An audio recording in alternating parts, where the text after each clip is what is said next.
Welcome to Therapist Confidential, a psychotherapy.net podcast. And now, here's your host, Travis Heath. Hello, everyone. Welcome back to the Therapist Confidential podcast. I'm your host, Travis Heath, and today you'll hear part 2 of my conversation with Liliana Baylon about cultural complexity in care in migrant communities. I hope you enjoyed part 1. Part 2, we get into even more audience questions. This was a one-of-a-kind conversation for me, an important and timely conversation. I hope you enjoy it. Ooh, I love this one. Liliana, I feel like I'm seeing my future when I see and hear more from you. What advice would you give your 30-year-old self knowing what you know now? Oh my God. I was like, you see in your future, you see a lot of grays. Is that what you're saying? And spending so much money on CEs? What would I tell my 3-year-old? That part my language, I don't know shit. At 30, I do not know anything. To be humble in knowing that you don't know, you have to unlearn everything that was taught to you. Be okay being uncomfortable, not knowing. Practice actually not knowing. That line, practice not knowing. I think that'll be the best that I can tell my 30-year-old self. At 30, you're told, especially for a mental health therapist, you have to have the answers. You have to have mastery. You have to be able to answer clients. You have to be able to know the DSM book and to create these treatment plans. And everything that I've been learning about cultural humility is about unlearning everything that I know. So practice not knowing. I have a couple of follow-ups to that. One, what do you imagine your 60 or 70-year-old self might tell your 50-year-old self? First of all, I'm telling myself, some of you know Ileana Jill. I'm hoping. When I turned 40, I was celebrating big time, and she said, wait until you're 70. So I texted her and I said, well, what is it that I need to know at 70? Like, tell me now. So she's like, you have to wait. So what I'm telling myself now at 70, 20 years from now, if God allows, to my 50-year-old now is that life gets better. And then you will keep learning and you will not lose that appetite to learn and unlearn. Okay, that's my other follow-up question about unlearning. Sometimes language becomes popularized and people just start saying language and we don't even know what the hell it means. Like I think that's happened with social justice. Everything's social justice all the time. Every counseling therapy program, social justice. And if every program's social justice, then what program is really social justice? I don't know. The phrase has no meaning anymore. And unlearning, I'm hearing that more and more, which on one hand, when that starts to happen, I get excited because I'm like, oh, cool, people are paying attention. But another part of me gets nervous because I'm like, oh no, now it's going to start to mean nothing. And in the spirit of not having something mean nothing, when you talk about unlearning, what does that actually look like for you? What is that process for you? When I mean unlearning is that I don't take too hard what I was told that I needed to do. So unlearning it becomes the practice of being curious about not just doing things because you were told to do it, about believing that we humans are more than stereotypes, about being curious about the story and the intent, not just about pathologizing. So when I say unlearning, it's not don't go and learn about models. Do not don't stop learning. Do, but then learning becomes and then question why it has to be done this way. What population, what setting. When someone tells me don't do it this way, I'll be like, okay, that's how I'm gonna do it. But it's the idea of being playful, the idea about life is too complex to think that if you do it this way, it's gonna be done perfectly. I find unlearning, as I understand it and how the practice exists for me, to be very playful, actually. Like I think sometimes people think it's going to be militant or something, and maybe sometimes it needs to be more resistant and show up in certain ways. But for me, most of the time, unlearning is playful. I don't know if others always experience it as playful because it's challenging some fundamental foundations sometimes. That makes people nervous. But I'm glad you raised that because I think it very much can be a playful practice. All right, let's get to some more of these questions. Oh gosh, y'all are making me choose between some really good ones. All right, how about this one? Is self-disclosure different with clients who are immigrants slash asylum seekers? If so, how? I'm always interested in that phrase self-disclosure. Like, I get why it exists. I do. Sometimes I wonder about like when we say self-disclosure, are we just saying like being a person, having humanity? I mean, obviously we're not going to disclose everything about ourselves at any point, but I always find that language so interesting. So, self-disclosure, how does that show up for you in your work with migrants? Yeah. Um, for me, self-disclosure, by the way, is how is this going to help the individual in front of me? If I self-disclose, what is the purpose of it? Mhm. If it has a purpose, then please use it. If it doesn't, then go to therapy. Go use that space. So most of my self-disclosure has to do with people reading about me and coming and literally saying, I know you're a migrant. That I have always shared that. So therefore, which I'm like, yes, I am. I'm wondering when you were searching, like what questions came out for you in regards to my status, in regards to my identity, in regards to my story, in regards to my struggles. Um, Sometimes I use it, like for example with couples. I come from a culture, again, I migrated to the US when I was 16 years old, so my early template was set, which meant that as a female who is Mexican, there's this culturally this norm that I was supposed to follow. So most of the couples who come in, that they're looking for, wait, you're supposed to be this, and but you're not. You're a professional. Are you neglecting your family? Like so on and so forth. So self-disclosure may come in there. But it's again with the intent of how can I help you organize? How is this gonna help you? And then, or what is it about that is bringing curiosity in regards to you asking me these questions? All of us, I think we encounter that politically, depending on who's in power. Sometimes they come and ask either who you voted for. Hopefully, I'm not the only one who's been asked that question. But who you voted for, or what are your beliefs, or what is your religion? And a lot of the times is, um, you know, will you understand this or do I have to explain this to you? Um, I remember one client asking me, do you believe that a woman has a right to choose? And I remember like, got it. There's a curiosity here, and you want to know, one, can you trust me if you share your story? And then two, am I gonna have to, is she gonna have to justify it, or like, what is it? So like we went into self-disclosure because it was needed in that moment for the client, in order for that client to feel I can share my story. I So don't have you to explain to you. you answered the question. Oh yeah, every single time. Yeah, I do the same. Well, again, I consider all the factors that you're talking about, or I try to. I'm sure I miss things sometimes, but I try to be mindful and consider all of those factors. But I find that, I mean, I wrote an entire book chapter around, working with someone who is a Trump supporter, and I'm not a Trump supporter, just, you know, Yeah. to put it out there.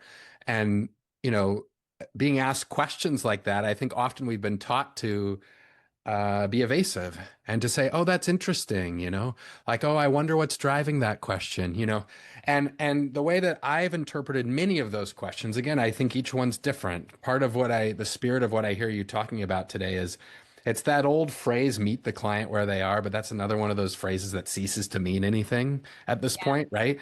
But Yeah.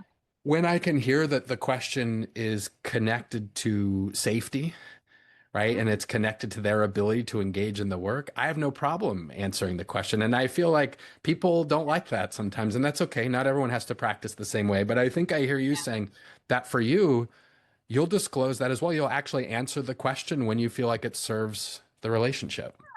Because I keep thinking most of the clients are coming in and they are dealing either with identity conflict, they're dealing with language barriers, they're dealing with status, they're dealing with discrimination, they're dealing with family role shifts, they're dealing with loss and grief. So, and that's the majority of the themes that we all work with. So therefore, they want to know, can you help me make sense of this? Mm. Will I have to justify? Do I have to excuse my family if I share this with you? Do I have to defend or protect myself when I'm sharing with you? So that's a lot of layers where self-disclosure is helpful for the client. And again, all of you don't have to do it. I practice that. It works for my clients. And as long as it works for my clients, I'm okay doing that. Right. And that's a nice reminder that there are many different ways to be effective at the work that we do. Yeah. All right. Here's another question. I run an acculturation group for migrant children, and I find that when they talk about their migration experiences, the negative parts are normalized within them. How do I manage my own reactions? Should I be reframing this? Do not get ahead of the client. So no, there's a nice book that came out this year called Detain. If you have not read it, please do so if you work with this population. There's a lot of things that for children, they're not organized. Think about their age, think about the trauma that we just mentioned, think about all the acculturation stress that they're dealing with. So do not get ahead of the client. You don't have to normalize. You can normalize, what they had to do in order to make sense of the world, in order to survive a world. It doesn't mean that you're normalizing what they went through. You're normalizing the survival skill that they're utilizing for it. And then I always tell my supervisees, do not get ahead. Just because we know what we know doesn't mean that our clients went to school to know what we know. They're starting their journey. Slow down. At some point, you get to offer different perspectives, and then they get to apply or consume the one that will work for them and their families. We're just mirrors. That's all we are. We tend to reflect, and then they get to decide. But that book is beautiful in relating the organization that happens for children of migrants. This one's a long one. It's an interesting one, though, so bear with me as I read it. I'm curious about working with migrants' religious beliefs, knowing some will come from local perspectives, from their own cultures, and entering into American/Canadian religious organizations that are embedded in the culture here. Often we see people joining religious organizations for a variety of reasons, or joining the same religious groups, but are grounded in, of course, a different cultural context. We often see challenges in the folks joining a religious group that isn't prepared to accommodate their needs. Have you seen this in your work? How might you manage these kinds of challenges in supporting these folks with the complexities of religious beliefs and values that are tailored in potentially conflicting religious intersections, even though they might be under the same organization? Interesting. I was like, well, that's heavy. That's a whole It's heavy. conversation there. I always go back to when I have questions like that, I always go back to what was I hired by this client? Can I go back to what is their need? Yes, it may be complex because of what I know, but this is not my session. So I go back to what is it that they're here for? How can I help them in regards to what they're trying to make sense in that session or what they're sharing with you? Because again, we do not want to get ahead of, and religion is one of those that is in the early template, is so unconscious that it's gonna take time for them. And then if they get to the point where you want them to get, then shame and grief is gonna take over. So it's that slow work that we have to do with them, because it's not just one layer that we are hitting. This, when we go to therapy and they talk about the onion and peeling those layers, that's what they meant. It is so complex. So for me, in order to come back and be with, I tend to remember, are we going through acculturation, assimilation? Is this religious trauma? And then I can formalize all these ideas, and then I go back to what is it that the client needs from me? What is it that they're trying to make sense of?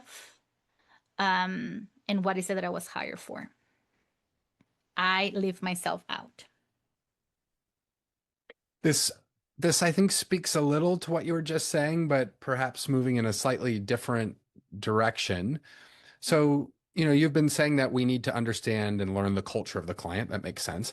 How open are you to sharing your own culture? Yeah, in order to sometimes to normalize the behavior, I was like, oh yeah, I get it.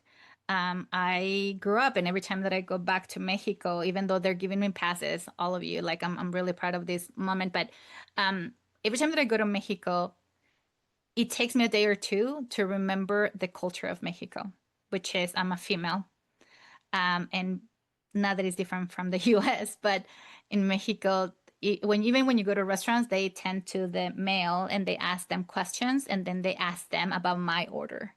I can speak, but they'll ask them. I'm invisible.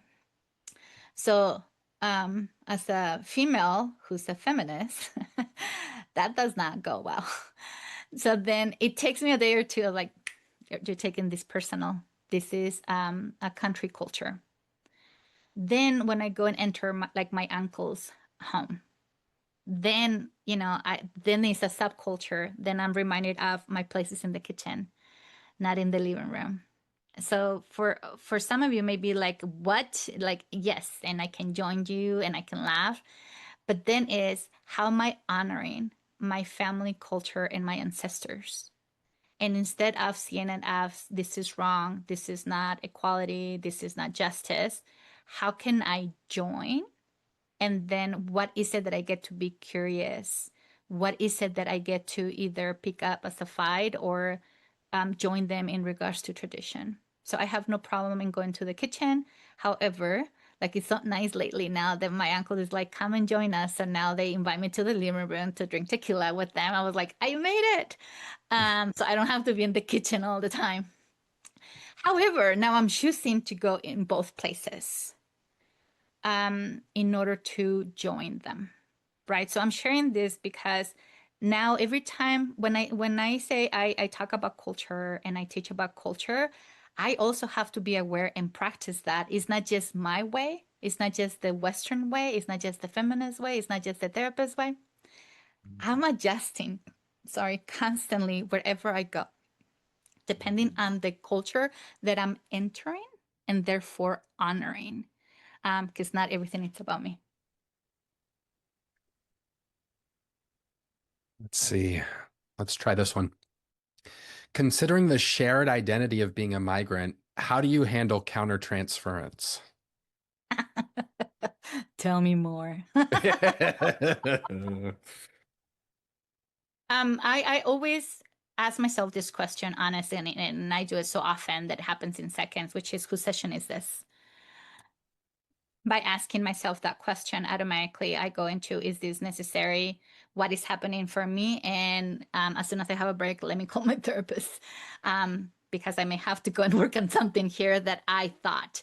Something about being a migrant, by the way, is that you may think that you work on some things, and then sooner or later something comes in and then you're back, which that's what we know about trauma, right? We think like, oh, we go clear this out and then we're done.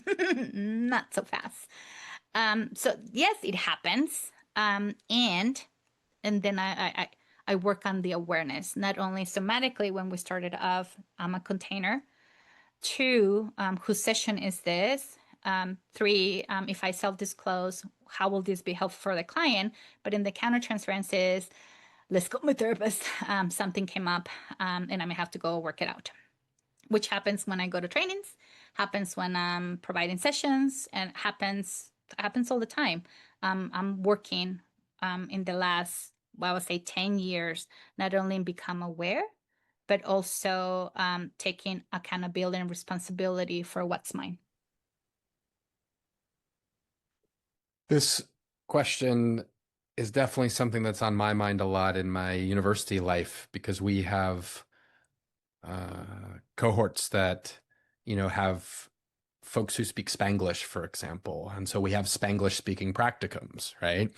Where the therapy happens in Spanglish, so too does the supervision, right? And I think, I don't know how many languages we're up to, like 6 or 7 different languages that we're doing this in.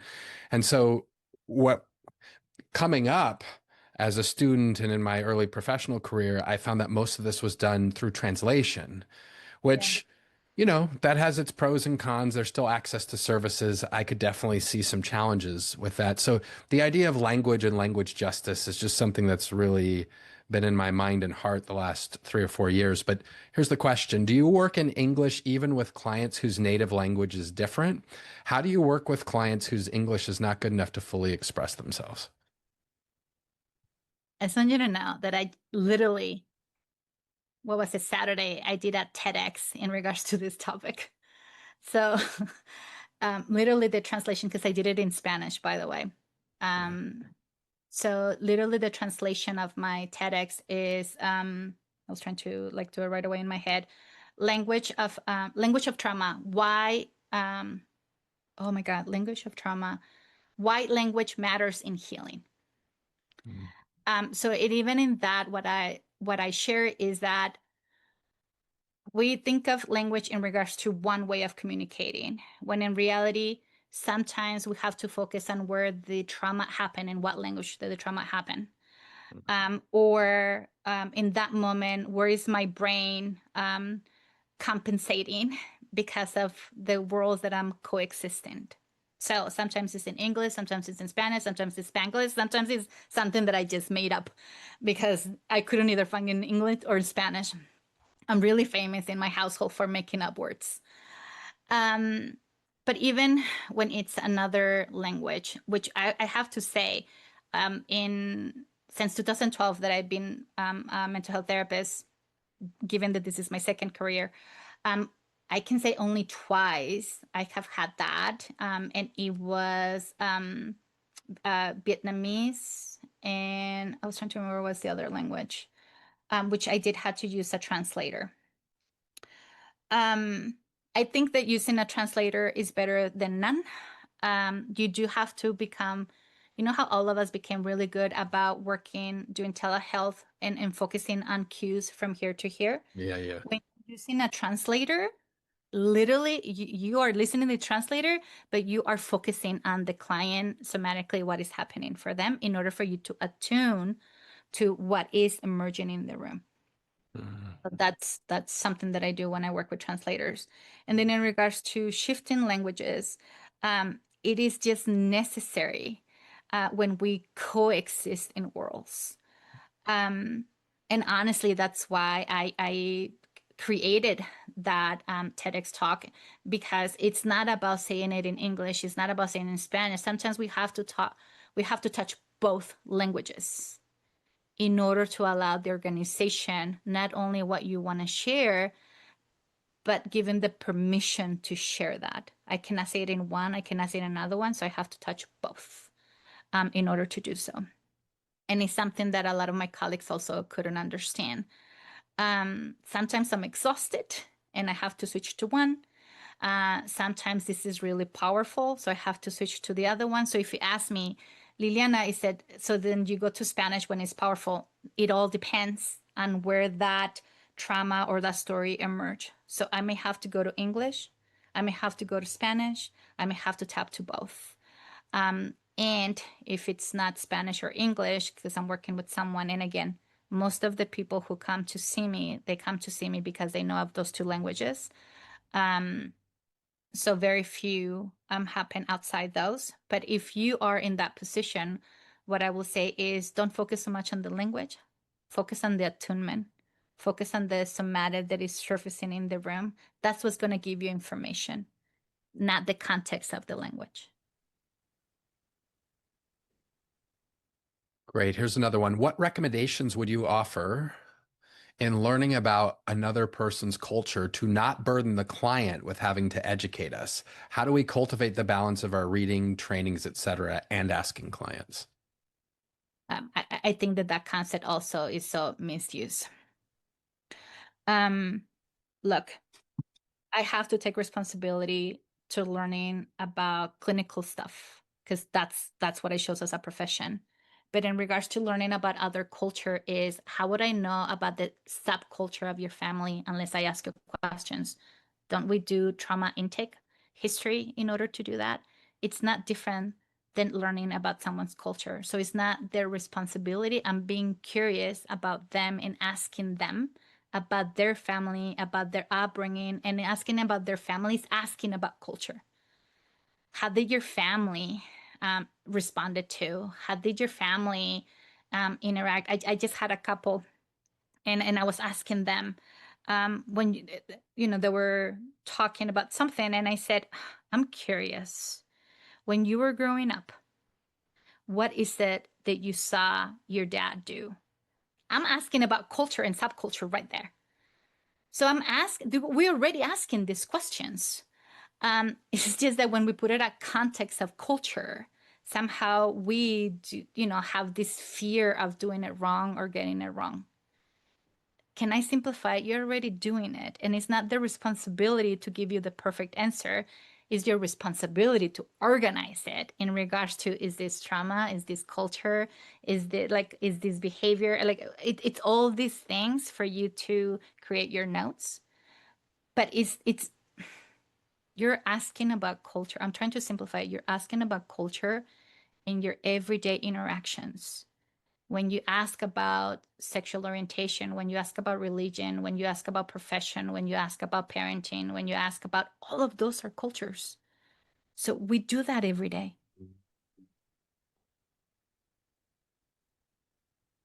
You're smiling, Travis. Oh, there's so many good questions. Well, first of all, I'm writing my own notes because you're saying things that have me thinking.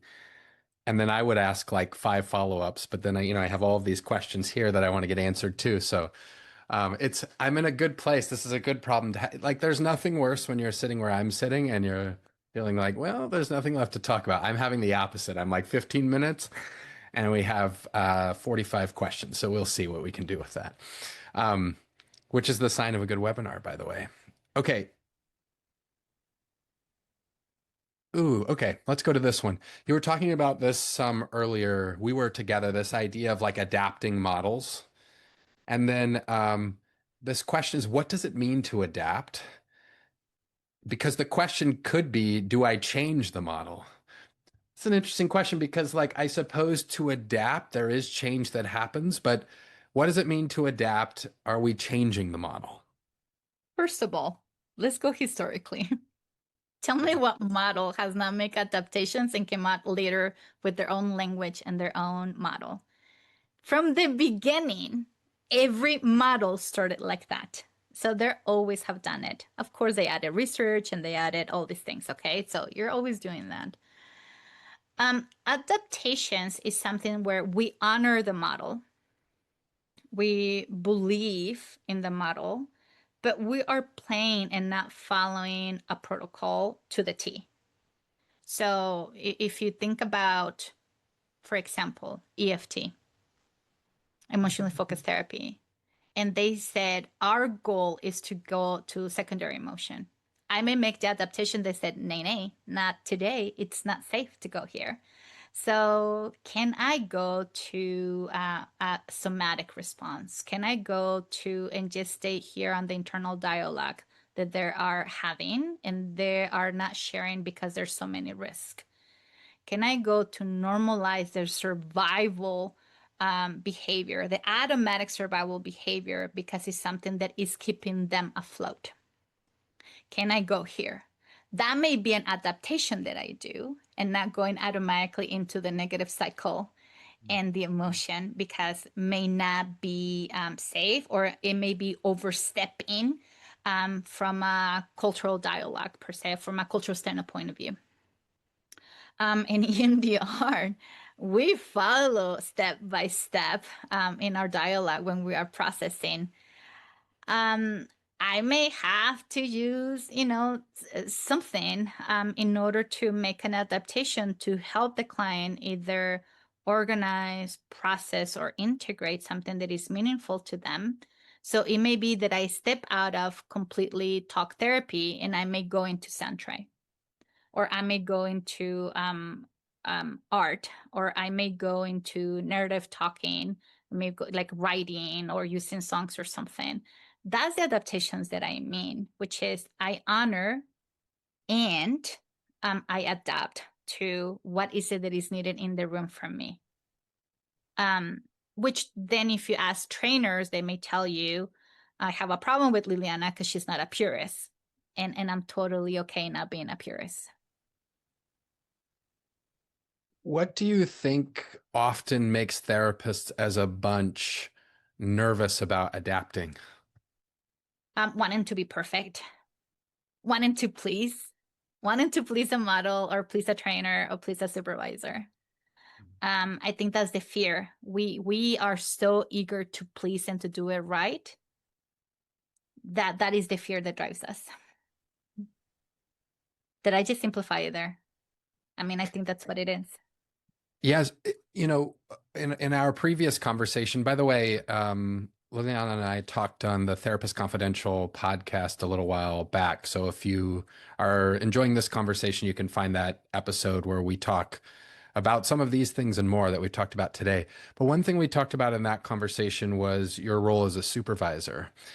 And, there's curiosity about how you're adapting this work. I'm wondering, as a supervisor, how do you encourage your supervisees to adapt? Like, how does that look from the position of supervisor? Mm-hmm. I tend to ask, I tend to be very curious. I ask them if they can record because I'm not there, so I don't know, which all of us struggle to record because then the fear of being judged. But I tend to go into what was needed.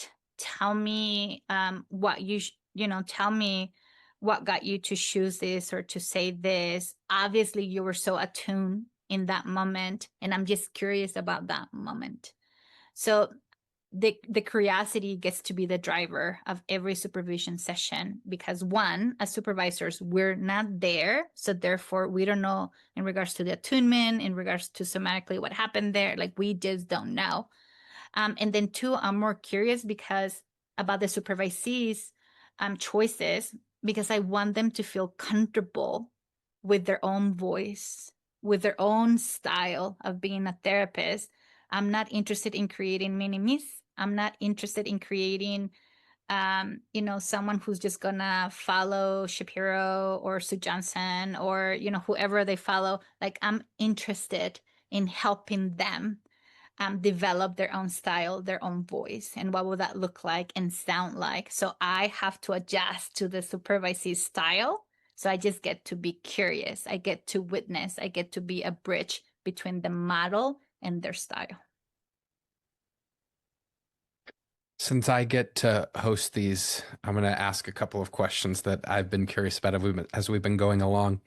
One is around activism. And I ask this question not in the spirit of all therapists need to do the same thing and be the same. I think actually that would be awful if all therapists were the same. But just from your sociocultural space and how you operate, what is the role of activism in your work? I became aware that not everyone believes that they should be an activist because that's a dual role. However, as a marriage and family therapist, I can tell you that somehow it get ingrained. I think social workers too, that's part of what we do. So I think that if you have awareness of injustices, which they exist around us, and if you feel that you can empower and if you feel that you can make a change, please do so. The more that we do, the more that we help our clients, the more that we model, the more that we give voice instead of just normalizing injustices that are happening every day. Two, I do have to share this. Even growing up in Mexico, my family were activists. I was, protesting since I was like in third grade. That I had business protesting in third grade? No, because I didn't know anything. It was my family's projections and beliefs. However, as a teenager, I started organizing before I left Mexico, because our voices were not being heard. Like I wanted our senators to know, things that they were not okay. So when I came to the US, that stopped because of the fear of don't make noise. You rely on approval, and if they disapprove of you, they're gonna reject you and remove anything that you have acquired. Not that I'm safe being a citizen because I'm not naturalized citizen, but I also believe that I have a duty because I have resources, because I have privileges, to speak, and do something for those who cannot. So I do that when I go to school meetings and I'm advocating for a client. I do that when I call agencies in order to help clients with resources. I do it when, I write summaries for court, when, like, whatever the client needs. Like, activism shows up in our field in different ways. It just depends on the capacity that you have as a therapist if you choose to do so. For me, I'm very public. So you may see me in a protest. You may see me writing letters. You may see me like doing things, but I'm an activist of I show up and I do, for the benefit of my clients and for the benefit of my community.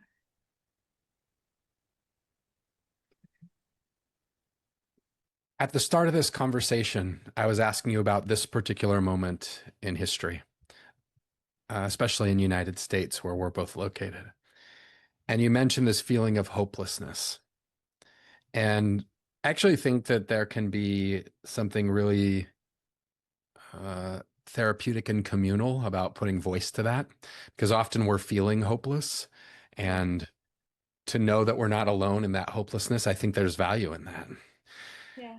I also want to ask you, with the understanding that multiple things can coexist simultaneously, right? Like, I actually think this is the logic of the colonizer to say that one is either hopeful or hopeless.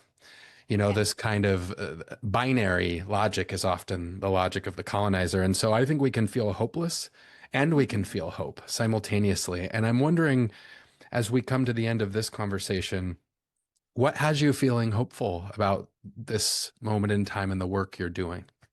Yeah. That there's so many, in my case, there's so many Latino authors that are coming out telling their stories. So it's not just my story. I get to learn about an array of stories, an array of barriers, an array of dreams, an array, like there's so many things. So I'm reading and I'm learning, and in that it gives me hope that we're not voiceless, that we can do something about it once we feel safe and whatever capacity that may look like. And then two, in utilizing our privileges, because we all have some in some format or another, and in using that. I'm very hopeful for what's coming, even when we think right now of there's so much injustice is happening. We cannot turn on the TV or the news or whatever is it that you get information from. But I also know that there's systems, that there's agencies, that there are activists out there who are organizing and doing. And this brings me back to Dolores Huerta. She said, as an activist, the fight is never done. Dr. Cadet said it best, which she says, in the US, we believe that if a problem exists, we can go from identifying it and then solving it. When in reality, in activism, there's no such thing. There's always something else that we're going and fighting for. So Dolores Huerta said, you have to learn that the fight is never over. So you have to learn to rest. You rest, and then tomorrow you get up, you dust it up, and then you go at it again. So that woman has helped me have hope. If she's been able to do that, I can do it too. You can do it too. Mm, that's beautiful. I'm seeing people interested in your work, your writings. You just mentioned the TED Talk.